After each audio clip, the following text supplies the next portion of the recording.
when you perform in an opera, and you're performing with fellow singers and with orchestra and with staging and all of that, that's one type of performance.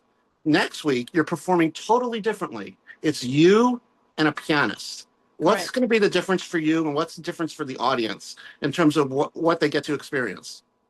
I think there's different ways to talk about this. I believe when you're in an opera, you have a lot of, you are in a world, right, that is completely different from reality. So you get to hide a little bit behind a character.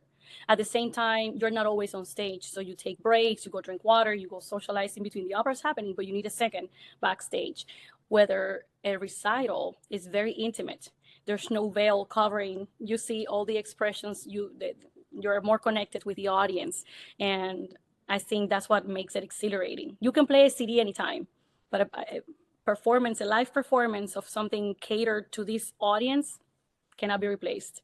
And I find a live performance, and tell me if you agree, there's a spontaneity, there's not knowing what's coming next, and Absolutely. Hearing every sound, hear it in the hall, and the decay, from the acoustics, and also witnessing someone performing in front of you and hearing the sounds, the beauty, and the perspective that's coming throughout. It's something totally different than if you just look at a pair of speakers or you listen in your headphones.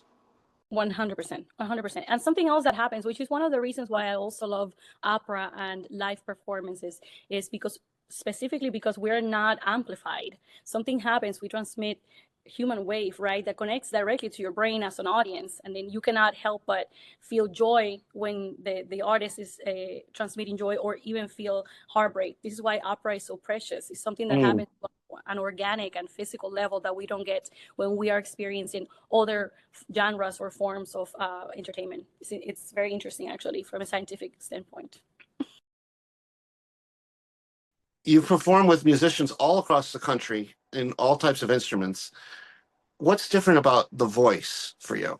My career has, like you said, has been largely built around playing with instrumentalists, particularly violinists. And but I've also played with many, many singers over the years. And when I was a young student at the Curtis Institute of Music, I was working in all the vocal studios and learning the repertoire there.